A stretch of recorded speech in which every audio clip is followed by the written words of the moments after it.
남의 집 땅에서 간신히 농사 짓고 벌어먹고 사는 주제에 공부를 시키는 것은 사치나 다름이 없었죠. 물론 그 당시야 저희처럼 사는 집이 많았다곤 해도 아이들에게 미안한 마음이 없진 않았습니다. 그러나 당장 8식구 밥 한 술 떠먹는 것도 어려운 형편에 모든 아이들을 공부시킬 수가 없었습니다. 아무리 제가 애들에게 미안하다고 해도 말이죠. 그래서 저희 부부는 오로지 장남에게만 모든 것을 맡겼습니다. 다른 애들 중에서도 공부 욕심이 있던 애들도 있었지만 저희가 할 수 있는 것이라곤 고등학교까지 보내는 게 전부였어요. 형이 공부를 해야지 우리 집이 다 잘 되는 거야. 형이 잘 되면 나중에 너도 공부를 할 수가 있는 거고. 알았지? 그러니까 조금만 참자. 얼마 벌지도 못하는 돈으로 장남을 지원하는 것도 어렵긴 했습니다. 하지만 저희 부부 먹을 거 입을 거 아껴가면서 어떻게든 장남 하나라도 성공하기 위해 갖은 노력을 다했어요.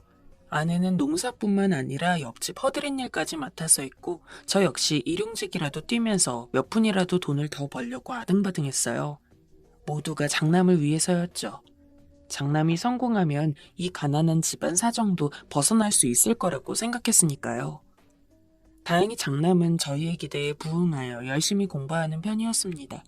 성적도 잘 받아오고 이대로 간다면 뭐가 될지는 몰라도 분명 좋은 직업 얻어서 많은 돈을 벌겠다 싶었습니다. 물론 그 사이에 다른 자식들의 푸념이 없던 건 아닙니다. 아버지, 저도 형만큼 잘할 수 있어요. 저도 대학 가고 싶고 더 많이 공부하고 싶어요. 어릴 때는 그저 형만 더 좋아한다는 투정 정도로 그쳤습니다. 하지만 자식들도 하나하나 중학생, 고등학생이 되어가면서 자기들은 장남만큼 지원을 받지 못한다는 것을 속상해하고 억울해하는 자식들이 있었어요. 솔직히 부모로서 왜 마음이 아프지 않겠습니까? 제가 돈만 많았어도 애들이 하고 싶은 거 다 하게 해줬을 겁니다. 하다못해 공부 안 하고 논다고 해도 마음대로 하라면서 지원해줬을 겁니다. 하지만 찢어죽여도 그럴 형편이 안 되는 걸 어쩌겠어요. 저로서도 어떻게 할 수가 없었기에 다른 자식들이 아무리 속상해하고 서운해하더라도 모른 척 외면하고 장남에게만 신경을 썼습니다. 이제 와서 생각하면 그때 조금 시간이 오래 걸리더라도 천천히 다른 자식들을 납득시킬 만한 이유를 설명해줬어야 하는 건데. 아무튼 저희 부부의 지원을 받은 장남은 고등학교 3학년이 될 때까지 좋은 성적을 놓치지 않았고 결국 안정권으로 서울 명문의대에 합격을 했습니다. 의대에 합격했다는 소식에 저희 부부는 얼싸안고 눈물을 흘렸죠. 요즘이야 의사가 흔해서 의사 된다고 무조건 잘 살고 그런 건 아니지만 저희 때만 해도 의사 자체가 많지 않았습니다. 게다가 일단 의사만 되면 무조건 성공가도를 달리는 일은 보장이 되어 있었죠. 그리고 실제로 첫째가 의사가 되고 저희 집도 사정이 훨씬 좋아졌습니다. 물론 첫째가 도와준 건 아니었지만 하던 일이 잘 풀려 늘 남의 밭에서 빌붙어야 했던 농사도 나중에 가서는 저희만의 땅에서 직접 편하게 농사 지을 수 있었고 더 시간이 흐른 뒤에는 그럭저럭 괜찮은 아파트도 살 수 있었어요. 다른 자식들도 어른이 됐고 자기 나름대로 일을 하면서 돈을 벌었고 사업을 하는 아이도 있었고 모든 게 술술 잘 풀리더군요. 그간 고생한 것들이 생각나고 이렇게 돈 걱정 안 하고 살게 되니까 사람이 확실히 여유로워지더라고요. 이게 다 젊은 날에 열심히 산 덕분이라고 생각했습니다. 어머니, 아버지, 저 결혼하고 싶은 여자가 있어요. 게다가 아들이 의사가 된 지 한 3년이 지나서는 결혼까지 하게 되었어요. 자식들도 다 먹고 살 길 찾은 상황에서 이제 지 가정 꾸리는 애들도 나오니 부모로서 더 바랄 게 없더라고요.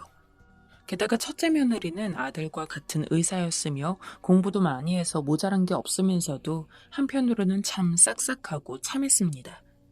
우리 집에 이런 의사 며느리가 들어온다니 모든 게 다 장남이 잘난 덕분인 것 같았죠.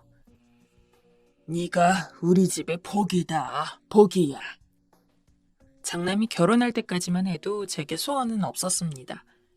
이미 그동안 힘들게 고생한 것에 대한 보답은 장남이 의사가 되면서 갚았고 심지어 현명하고 집도 잘 사는 며느리까지 얻은 마당에 이 늙은이가 뭐 바랄 게 더 있겠습니까? 그나마 남은 것이 있다면 다른 자식들도 장남처럼 좋은 여자, 남자 만나서 자기 짝 찾고 행복하게 사는 게 전부였습니다. 첫째 며느리는 같은 의사라서 그런지 장남을 그 누구보다 잘 아는 것 같았어요. 남의 병원에서만 일하던 아들을 처음으로 개인 병원을 가질 수 있게 만든 것도 며느리였습니다. 저야 의사가 그냥 돈 잘 버는 줄로만 알지 구체적으로 어떻게 해야 더 돈 벌고 그런 건 잘 모르잖아요. 그런데 며느리가 명절에 저희 집에 와서는 그러더라고요.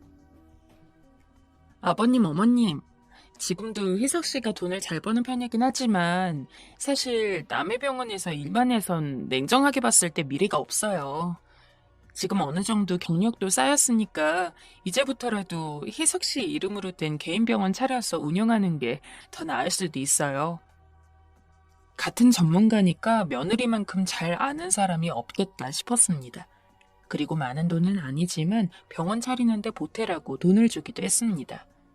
아들도 며느리와 자신의 이름으로 대출을 받아 열심히 준비를 하더군요. 병원이 넓진 않았지만 그래도 그럭저럭 구실은 갖추고 있었죠. 그리고 확실히 장남은 자기 개인 병원을 개업하고 난 뒤 이전보다 훨씬 더 많은 돈을 벌어왔습니다. 사실 병원을 개업하는 데 있어 장남이 아닌 다른 자식들에게 줄 돈을 일부 끌어오긴 했습니다. 하지만 망설임은 없었어요. 어차피 큰 돈도 아니었고 장남이 잘 돼야 집이 잘 살 수 있는 만큼 애들도 이해해 줄 거라고 생각해 놓은 것 같아요. 그 당시 저는 자식들을 전부 사랑하긴 했지만 그럼에도 장남에게 더 마음을 쓰고 있었습니다. 그래서 다른 자식들이 저와 아내에게 조금씩 불만을 가지고 있었다는 것도 몰랐죠. 아무튼 개인 병원을 개업한 뒤로 몇 년간은 정말 눈코 뜰 수 없을 만큼 바빴던 것 같아요. 물론 장남네가 말이죠.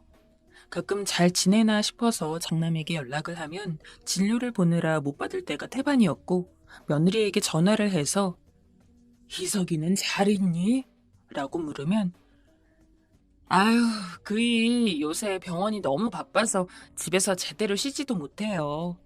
라고 하는 동에 몇 개월 이상 장남과 연락 한번 해본 적이 없었습니다.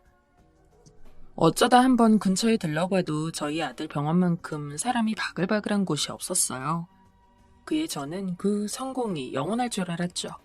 하지만 한번 성공했다고 해서 평생 가는 게 아니더라고요. 무슨 이유인지 차츰차츰 장남의 병원을 찾는 손님들이 줄어들더니 나중에는 경영 악화가 되어 함께 일하는 간호사들, 간호조무사들 월급을 주고 나면 남는 돈이 없다고 이야기할 정도로 상황이 안 좋아진 때가 있었습니다. 여전히 환자들은 안 오냐? 아니, 그렇게 장사가 잘 되다가 갑자기 무슨 일이래? 근처엔 너랑 같은 병원이라도 생긴 거 아니야? 분명 우리가 갔을 때만 해도 너네 병원만큼 손님 많은 곳이 없었는데. 모르겠어요. 저도 지금 어떻게 해야 할지 미치겠네요. 일단 원래 있던 간호사들이랑 간호조무사들 조금 자르긴 했는데 이대로 가다간 정말 병원 문 닫아야 할 수도 있을 것 같아요. 당시 저는 뜻밖의 행운이 있었습니다. 경기도 외곽에서 농사를 지었던 땅이 신도시로 개발이 되면서 큰 보상금을 받을 수 있었고 여윳돈을 쥐고 있었습니다. 그리고 이 돈은 나중에 제가 죽은 뒤에 자식들한테 나눠주려고 했죠. 원래 같았으면 장남이든 누구든 똑같이 분배를 해야 했겠지만 살면서 다른 자식들이 가졌어야 할 몫까지 장남에게 지원을 해줬기 때문에 장남보다는 다른 자식들이 가져가는 재산 비율이 더 높았습니다. 그런데 그런 제 마음과 생각을 다 알고 있던 장남이 제게 그러더라고요. 아버지, 염치 없지만 아버지가 가지고 계신 땅 팔아서 저 좀 도와주실 수 없을까요? 개인 병원 힘들게 열었는데 다시 다른 사람 밑에서 일하고 싶지 않아요. 제대로 도와주시면 금방 갚을 수 있어요. 동생들한테 해 안 되게 할게요. 장남의 부탁이라곤 해도 솔직히 바로 그러겠다고 할 수가 없었어요. 당장 장남이야 개인 병원이 안 된다고는 해도 그래도 아예 길거리엔 앉아야 할 만큼 상황이 좋지 않은 것도 아니었고 이미 결혼까지 한 상황이었던 것에 반해 아직 다른 자식들은 자리를 제대로 잡지 못한 애들도 있었고 결혼도 못한 상황이 많았거든요. 죽어서 유산으로 줄 돈이 대부분이긴 했으나 나중에 다른 자식들 결혼하고 나면 결혼 자금으로 쓸 돈까지 거기 있었기 때문에 이걸 전부 다 털어서 장남에게 넘기기란 저로서도 힘들었습니다. 내 생각을 많이 해봤는데 아무리 네가 장남이라곤 해도 너만 챙길 순 없지 않느냐. 아직 다른 녀석들은 결혼도 제대로 못했는데 걔네 결혼하고 뭐하고 하면 그거 지원도 해줘야 하고.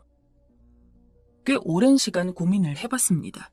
하지만 아무리 제가 그동안 장남을 편애하다시피 지원하고 돌보고 했어도 차마 다른 자식놈들 줄 돈을 더 끌어다 주기는 아버지로서 좀 아닌 것 같았습니다. 그러나 장남은 막무가내였어요. 이번 한 번이면 된다며 다시는 이런 일로 부탁할 일이 없을 거라고 정말 자신 있으니 도와달라는 이야기였죠. 그러나 이 사실을 안 다른 자식들이 제게 절대 안 된다고 길길이 날뛰었습니다. 아버지랑 어머니는 그동안 형만 도와주고 그랬잖아요. 이제 더는 아닌 것 같아요. 형 사정 안 좋은 건 알지만 그래도 아주 위험한 상황도 아니잖아요. 아버지도 형 도울 만큼 도왔으니 이제는 그만하세요. 자식들이 그렇게 이야기하는데 더더욱 장남을 돕기는 힘들었습니다. 다만 장남은 매일같이 전화를 걸어서는 제게 계속 부탁을 하는 통에 냉정하게 거절하기도 어려웠죠. 결국 저는 다른 자식들 몰래 장남을 도와주기로 마음을 먹었어요. 그래서 현재 살고 있는 6억짜리 아파트로 대출을 받은 다음에 가지고 있는 현금까지 포함해서 총 13억을 장남에게 주었습니다. 물론 조건이 있었죠. 이 돈 너네 동생들 몰래 내가 빼온 거다. 널 도와주는 건 이번이 마지막이야. 이 돈이면은 충분히 병원 살리고도 남을 테니까 앞으로 나한테 월 1,000만 원씩 갚아라. 그리고 이후 나에게 생기는 유산은 전부 네 동생들에게만 나눠줄 거야. 네, 아버지, 감사합니다. 어떻게든 꼭 병원을 살려볼게요. 양심에 찔려서 다른 자식들 보기 미안해졌습니다. 하지만 그만큼 장남을 믿었기에 금방 장남이 다시 예전과 같은 활기를 되찾고 열심히 일을 할 거라고 생각을 했습니다. 그 뒤로는 일부러 한 달에 한 번씩 전화를 걸어서는 요새 병원 운영은 어떠니? 하고 물었습니다. 그럴 때마다 아들은 예전보다 훨씬 더 좋아졌어요. 지금은 환자들 많이 와서 전처럼 바빠요. 라며 좋은 소식들만 알려주었죠. 미리 약속했던 월 1,000만 원도 매달 1일에 꼬박꼬박 입금이 되었습니다. 내심 제가 빌려준 13억이 헛되게 쓰인 것은 아니라는 생각에 안심을 했습니다. 그렇게 8년 정도가 지났어요. 장남은 여전히 병원을 운영하고 있었고 결혼 못했던 다른 자식들도 이제 자기 배우자를 찾아서 다들 잘 살고 있었죠. 이제는 장남이 알아서 잘 할 거라는 생각에 안부 연락도 자주 안 했습니다. 하지만 언제부턴가 1,000만 원 입금도 되지 않기 시작했습니다.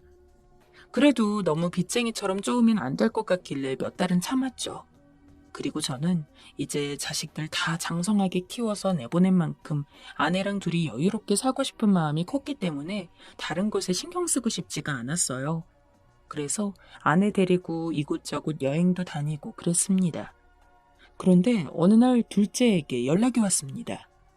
아버지, 제가 이걸 말씀드려야 하나 말아야 되나 고민을 많이 했는데 이대로 있어서는 안 될 것 같아서요. 큰형이 몇 달 전에 저한테 돈을 빌렸는데 아직까지도 갚지 않고 있어요. 장남이 둘째한테 돈을 빌렸다니 난생 처음 듣는 이야기였습니다. 얼마를 빌렸냐고 물으니까 5,000만 원이었죠. 적은 돈도 아닌데, 그리고 제가 아는 장남네 사정을 보면 그 돈을 빌려야 할 필요도 없을 텐데 왜 둘째에게 그만한 돈을 꿨는지가 궁금했습니다. 게다가 둘째 말로는 이미 저번 달에 갚았어야 하는데 병원 운영에 투자하느라 돈이 없어서 조금 갚는 게 늦어질 것 같다고 하고는 지금까지 연락이 없다고 하더라고요. 게다가 둘째에서 그친 게 아니었습니다. 셋째, 넷째, 다섯째, 그리고 막내까지. 액수는 차이가 있었지만 장남은 다른 형제들에게 계속 돈을 빌려온 모양이었습니다. 그때쯤 되니 매달 1일마다 들어올 돈이 왜 안 들어왔는지 알겠더군요. 몇백만 원을 빌렸을 때도 있었는데 그때는 형이 금방 갚았거든요. 그래서 이번에 빌려준 돈도 금방 갚을 줄 알았는데 지금 연락이 안 돼요. 저도 오빠한테 돈을 빌려준 적이 있어요. 1,000만 원 정도인데 이번 달에 갚는다고 하고서 아직도 연락이 없네요. 일단 급하지 않아서 기다리고 있긴 한데 대체 오빠 뭘 어떻게 하려고 이렇게 자기 멋대로 돈을 빌려놓은 건지. 이미 갚은 돈을 제외하고도 다른 형제들한테 빌린 돈의 총 금액이 1억 5천만 원을 넘었습니다. 그 상태로 장남은 일방적으로 다른 형제들에게 연락을 안 하고 있는 모양이었죠. 한동안은 저도 바빠서 장남에게 이전처럼 연락을 자주 못하는 상황이었는데 그 사이에 이런 일이 발생했을 줄은. 자식들에게 이야기를 들은 그 즉시 장남에게 전화를 했지만 장남은 제 연락도 받지 않았습니다. 며느리 역시 마찬가지였죠. 상황이 어떻게 돌아가는지를 몰라서 그냥 하염없이 지켜보며 기다릴 수밖에 없었습니다. 애가 얼마나 바쁘면 돈 빌린 것도 까먹을까라는 생각이 지배적이긴 했어요. 하지만 장남에게 돈을 빌려준 자식들은 그런 제 모습이 마음에 안 들었던 모양입니다. 아무런 해결도 나지 않은 채 시간만 흐르자 결국 자식들은 저에게 와서는 이 사태에 대한 하소연을 했습니다. 당장 지금 형한테 빌려준 돈이 너무 절실한데 형이 연락이 안 되는 상황이면 아버지가 저희 좀 도와주세요. 그동안 아버지 큰형이 힘든 일이 있으면 발벗고 나서서 도와주셨잖아요. 그러니까 형이 빌린 돈 아버지가 먼저 갚으시고 그 돈은 아버지가 따로 형한테 받으면 되지 않을까요? 제가 여유가 있었다면 당연히 그랬을 겁니다. 하지만 저는 이미 자식들 몰래 아파트까지 저당 잡아서 대출을 해서 돈을 빌려준 상태였고 제가 1억 5천만 원이라는 돈을 갚을 수 있는 여유가 없었어요. 하지만 차마 자식들한테 그 이야기를 할 수가 없어서 조금만 더 기다려봐라. 그래도 네 형이 설마 다른 사람도 아니고 형제들 돈을 떼먹겠니? 라며 어떻게든 시간을 끌어보려고 했습니다. 자식들도 제 말에 어느 정도 귀를 기울이고 한 달 정도 더 시간을 두며 잠잠히 기다렸어요. 저는 부디 장남이 어서 돈을 마련해서 자식들에게 갚기를 기대했지만 그때까지도 장남은 아무런 연락을 하지 않았습니다. 다시 자식들은 저에게 장남이 빌린 돈을 갚아달라 아우성을 쳐댔고 이를 버티다 못한 저는 결국 모든 사실을 이야기할 수밖에 없었죠. 사실 나중에 나 죽으면 주려고 했던 돈을 전부 첫째에게 준 상황이다. 이미 이 아파트로도 대출을 받아서 더 빌릴 수도 없고 나 역시 장남에게 돈을 제대로 못 받았기 때문에 너희가 빌린 돈에 대해 내가 대신 줄 수가 없다. 미안하구나. 당연히 자식들은 다 난리가 났어요. 이미 오래전부터 장남만을 챙기는 저에게 질려 있었던 자식들은 어떻게 이렇게 나이를 먹은 상황에서도 여전히 장남 하면서 큰형 큰오빠만 챙길 수 있냐고 저에게 울며 불며 서운함을 토로했습니다. 미안하다고 손이 발이 들 정도로 빌었고 어느 정도 자식들이 조금 진정을 하고 집에 돌아가고 나서야 한숨을 놓았습니다. 자식들에게 미안했지만 그래도 이미 벌어진 일 충분히 이해해 줄 거라고 생각했으니까요. 하지만 제 예상은 완전히 빗나가게 되었습니다. 어느 날부턴가 장남은 물론이고 둘째, 셋째, 넷째도 다섯째도 심지어 막내까지 연락 한 번 하기가 힘들었습니다. 느낌이 쎄했습니다. 며느리와 사위에게도 전화를 걸어봤지만 그 누구도 제 연락을 받지 않았어요. 당신 혹시 요새 애들이랑 연락돼? 장남 녀석은 연락 안 된 지 오래됐다곤 하지만 나머지 애들도 지금 연락이 안 되네. 어머, 그래요? 나도 한번 연락해볼게요. 혹시나 싶어서 아내에게도 연락을 부탁했지만 아내 역시 자식들과 통화가 되지 않는 상황이었어요. 어쩐지 마지막으로 자식들을 봤던 날이 떠오르더라고요. 장남에게 모든 돈을 주었다는 이야기에 그 어느 때보다도 절망한 얼굴로 울던 자식들. 혹시 그때 앙금이 아직 남아있나 싶었습니다. 그래서 한참을 고민하다가 둘째 녀석 집으로 향했습니다. 그러나 집에 아무도 없길래 둘째 며느리가 일하고 있던 칼국수 집으로 향했죠. 손님인 줄 알고 저에게 인사를 하려던 며느리는 제 얼굴을 보자마자 순간 표정이 굳었습니다. 그리고 어쩔 수 없다는 듯 한숨을 쉬더니 아버님, 들어오세요. 라고 했죠. 너무나 눈에 띄는 멸시였습니다. 찔리는 게 있는 상황이었지만 저도 모르게 기분이 떨떠름해 언짢은 표정을 지으며 며느리의 안내에 따라 자리에 앉았습니다. 그러자 며느리는 자기 앞치마 주머니에서 편지 하나를 꺼내서 주더라고요. 아버님, 집에 가셔서 읽어보세요. 저희 남편이 혹시 아버님 찾아오시면 이걸 꼭 전해달라고 했어요. 그리고 저 지금 일도 해야 하고 앞으로 저나 남편이나 아버님 볼 일 없을 것 같으니까 다시는 찾아오지 마세요. 자리에 앉은 지 5분도 채 되지 않았는데 물 한 잔 얻어마시지 못하고 편지 하나 쥐어준 상태로 내쫓겼어요. 말도 안 되는 문전박대에 당황한 것도 잠시 대체 이게 무슨 일인가 싶어서 집에 가자마자 며느리가 준 편지를 펼쳐봤습니다. 이제 앞으로 저한테 부모님은 없다고 생각하고 살려고 합니다. 저뿐만이 아니에요. 셋째, 넷째, 다섯째랑 막내도 저번에 그 일로 아버지에게 많은 실망을 했어요. 어머닌 이 일에 직접적으로 관여하진 않았다고 해도 어렸을 적 어머니 역시 큰형만 생각했던 건 변함이 없기에 앞으로는 그저 저희 형제들끼리만 오손도손 살려고 합니다. 물론 큰형이랑도 연락하지 않을 생각이에요. 어렸을 적부터 큰형이 저희한테 잘해준 것도 하나도 없고 오히려 지금 저희 돈을 빌려간 상태에서 아무런 이런 방법 없이 잠수를 타고 있는 상황이니 더 이상 가족으로 또 형으로 대접해야 할 필요성을 못 느낍니다. 아버지랑 어머닌 지금껏 장남인 형만 좋아하셨으니까 앞으로도 그냥 지금처럼 큰형과만 연락하시고 사세요. 그리고 이후 어떤 이유로든 저희에게 연락하지 않으셨으면 합니다. 그럼 건강하세요. 참으로 어리석게도 그 편지를 받고 나서야 내가 애들에게 너무나 잘못했다는 사실을 뼈저리게 느꼈습니다.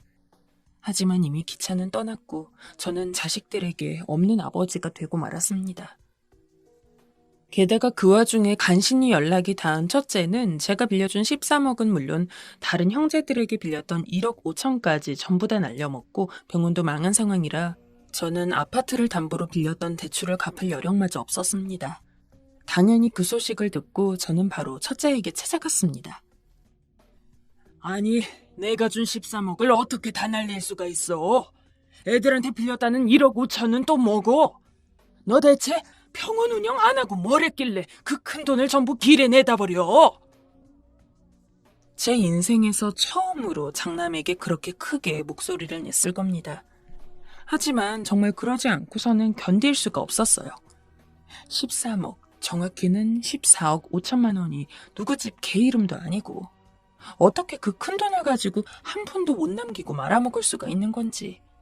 게다가 그렇게 위험한 상황이었다면 8년 동안 병원 운영에 대해 저에게 뭐라도 이야기가 들어왔어야 하는데 연락을 해도 계속 병원이 잘 되고 있다고만 얘기를 했기에 장남을 철석같이 믿고 있었던 저로서는 정말 마른 하늘의 날벼락이었습니다.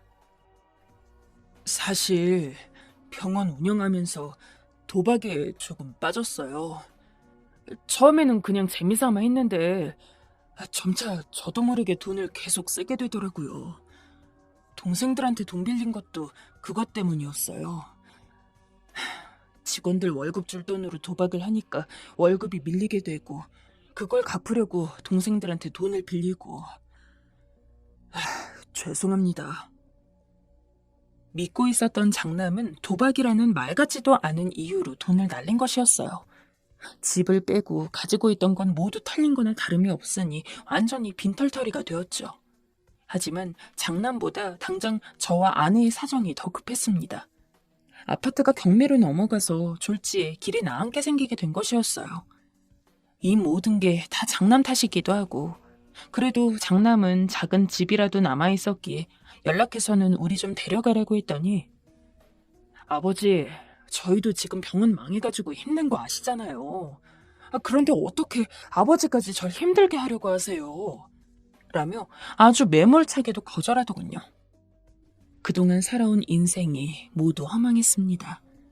다른 자식들보다도 장남을 그렇게나 아꼈는데 돌아오는 것이라고는 이런 내침뿐이라니.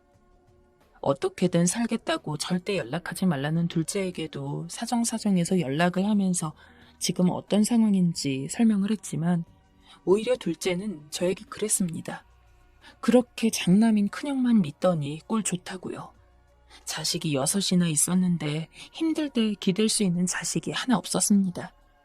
정말 염치불구하고 셋째도 찾아갔고 넷째, 다섯째, 막내까지 찾아가 봤습니다. 하지만 모두 저를 이미 아버지로 생각하지 않기로 단단히 마음을 먹은 모양이었습니다. 제가 찾아가도 그런 사람 모른다면서 문자박대를 하고 저한테는 아버지 같은 거 없어요 라며 경찰에 신고를 해서는 졸지에 출동한 경찰한테 잡혀서 경찰서까지 다녀올 뻔했습니다. 결국 지금은 임시방편으로 처제네 집에서 살고 있지만 처제네 집 역시 마냥 편하지는 않습니다. 얼른 나가라고 은근히 눈치를 주는 통에 빨리 저랑 아내도 나가서 저희 집을 가지고 싶은데 수중에 돈은 없고 하는 수 없이 최대한 처제 아래에서 빌빌기며 집안일도 돕고 하면서 하루하루 버텨나가고 있는데 내가 지금 이게 뭐 하는 짓인지를 모르겠네요. 정말 죽고만 싶습니다.